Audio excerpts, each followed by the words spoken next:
Jackson abused the veto power to destroy the Second Bank of the United States in order to serve his economic policies. During the Civil War, President Abraham Lincoln was able to raise naval blockades against Southern ports, suspend writ of habeas corpus, and raise an army with little difficulty because there was no opposition in the legislative branch to check the president.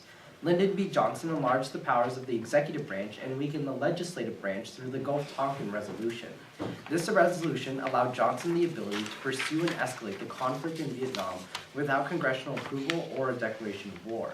Since then, the legislative branch has failed to adequately check the power of the executive branch. President George W. Bush used the Military Commissions Act of 2006 to allow his administration the ability to declare citizens and non-American citizens as enemy combatants and hold them in Guantanamo Bay for an unlimited time. The judicial branch attempted to check the power of the executive branch with their rulings in Bodemine v. Bush and Al Oda v. United States and challenged the legality of the imprisonment of the prisoners and the constitutionality of the act. Presidential power is greatly expanded and influenced by media because media outlets provide readily available information to people upon request. Televised broadcasting, radio, and newspapers have given presidents the opportunity to reach out to the public and increase their influence over the American public. President Franklin Roosevelt broadcasted fireside chats, presenting him an individual spotlight in the public to convey his plans on the New Deal. These fireside chats rallied massive support from the citizens, voters, and public, all spilled over to Congress, leading to the passing of many New Deal programs. Through a broadcast speech, President John Kennedy warned the USSR that a full strike would happen if missiles were launched on the Western Hemisphere. Senator Ted Cruz filibustered to defund the Affordable Care Act for 21 hours on the Senate floor, which resulted in the closure of the United States government. Tensions between diverging political views led the Tea Party to take extreme measures to stop the implementation of the Affordable Care Act. Congress can check the implementation of the president's policies through the powers of the purse. In a speech to the Committee on Notification on June 26, 1888, President Grover Cleveland said, "I knew that our chief executive office, if not carefully guarded, might drift little by little away from the people to whom it belonged, and become a perversion of all that it ought to be." Lack of public support, congressional gridlock between political parties, and media manipulation have caused the president to assert swift decisions as commander-in-chief and to keep the nation running. The paradox lies in this. People want a forceful president during times of crisis, but we are scared to elect one. Sorry. 358. So, the Constitution says a lot about what Congress is not allowed to do, but conversely, it says very little about what the president is not allowed to do. What do you think about that? Well, the president doesn't have a lot of provisions against him because when they were drafting the Constitution, they kind of looked at George Washington and thought he would make his own guidelines for the presidency. So you're saying that when they were writing the Constitution, they assumed George Washington would be the first president? They anointed him president while they were writing the Constitution?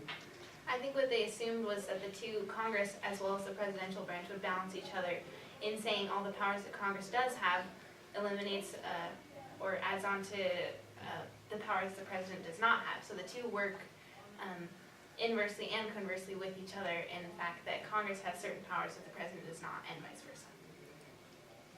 Can you repeat the question, please? So the Constitution says a lot about what Congress is not allowed to do, but conversely it says very little about what the president is not allowed to do. What do you think about that?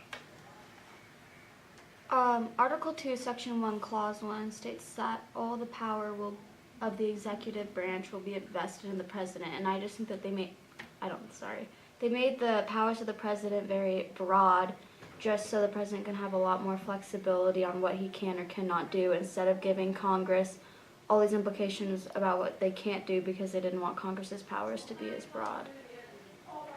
Also, the idea of the president was a fairly new concept back then. It had never been done before, so they weren't entirely sure what kinds of limitations would need to be placed on the person.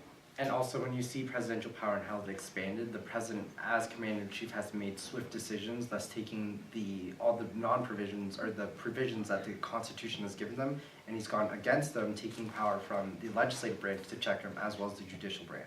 So he's basically absorbing powers into just the commander-in-chief. Give me some examples. An example of this would be when President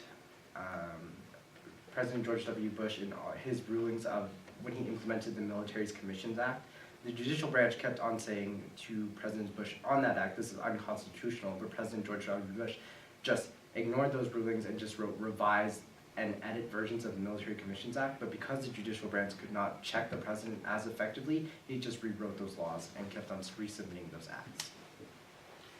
Has a president in our history as commander-in-chief ever provoked the United States into a declared war or police action? And give some examples if he has or hasn't. An example of this is when we had the Spanish-American War.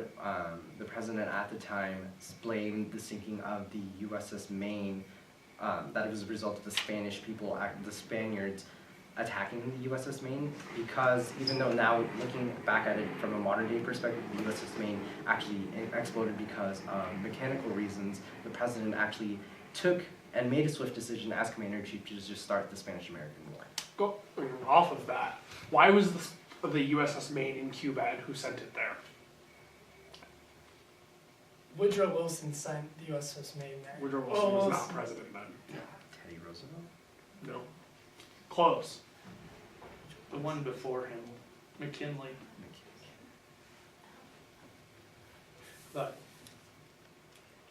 so that's the only example you can give me of a commander-in-chief ever provoking or, ever... Bay of Pigs would be an example of this. Even though the CIA kind of pressured JFK into going to Bay of Pigs, he still signed off on it and led the military into the Bay of Pigs.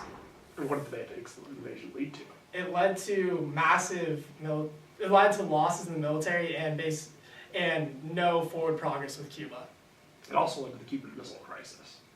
So stop for a second. So we have two historical parallels here, and they're both involving Cuba, interestingly enough. So McKinley was pressured into sending the Maine to Cuba because there was a lot of, in America there was a lot of hatred towards the Spanish because of the way they were supposedly treating the Cubans, and the media was also And the sensationalizing Philippines. it. Yeah, And the Filipinos. and that part of that was motivated by there were a lot of people who wanted to claim the Philippines for the U.S. But just after we had annexed Hawaii, we wanted to annex more territories in the Pacific. But just like McKinley was pressured into sending the USS Maine to Cuba, Kennedy was pressured into the Bay of Pigs invasion. And just like the Bay of Pigs invasion led to the Cuban Missile Crisis, the sending of the USS Maine to Cuba led to the Spanish-American War. They were both blunders. Like, the Maine got sunk, even though it wasn't necessarily hostile action that sunk it, it still sunk in Cuba. Just like the Bay of Pigs invasion was a failure.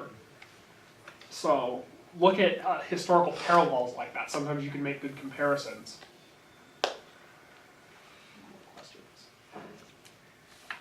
Okay, can a president become too powerful and then pose a threat, and thus pose a threat to democracy? The president can easily pose a threat to democracy by becoming too powerful. For example, the call for immediate action when President Truman dropped the atomic bomb led to a great amount of expansion of presidential power because he was the sole person on that decision, as well as executive orders have had a huge impact on presidential expansion. President Bush was too powerful in using signing statements. He used over 1,200 signing statements, which means he signed into law bills, but he also attached a letter that said, I'm only going to enforce this, this, and this. And basically that prohibited legislation to pass through that was signed through by the House and the Senate and was just waiting for a signature. To clarify my colleague Clark's answer, essentially what the signing statements did under Bush and how it harmed democracy was because Bush selected certain acts and sections of laws that he chose to enforce and not enforce. It's harming democracy because the Senate and the House of Representatives the people we elect agreed upon these things, and the executive branch itself harmed democracy because he chose, as an executive branch, to take the decision not enforce certain laws, even though they were approved by the Senate and Congress. What is the point of signing statements if the president has veto power? Why would he say that he's not going to enforce a law even though he signs it when he could just refuse to sign it and prevent, at least temporarily, it from becoming a law? Well, with a veto, even if he vetoes it, it can still go back to the House of Representatives and work its way through with a 2/3 vote, which would not even need his vote to pass into law. But a 2/3 vote is hard to obtain. It is, but a signing statement, if the president likes some things in an act but hates some other things, he can sign that bill into law and just prohibit certain articles of the bill that he doesn't like, which would be a lot easier than vetoing it. You had one quick. Yeah, does the president really have all the power we think he does, or is there a media perception? One of the biggest advantages of being president is unlimited media time. And the president gets a bunch of media time, which makes the people think that he's more powerful than he is. Even though he can veto legislation and he can do signing statements, he can only propose legislation through special sessions. So he can never really come up with his own legislation. I disagree with my colleague Clark. The president, as of right now, has really expanded their power, as we can see with President Barack Obama during his first term as president. He sent in special forces units in Pakistan, violating international law, because he didn't have the approval from Pakistan or an international organization such as the UN. So he sent in special forces to capture Osama bin Laden, something as commander-in-chief, he made that swift decision without essentially asking anyone for approval first. Then he used the media to justify his actions. So we see that the president is expanding his power and using media as a means to justify his expansion.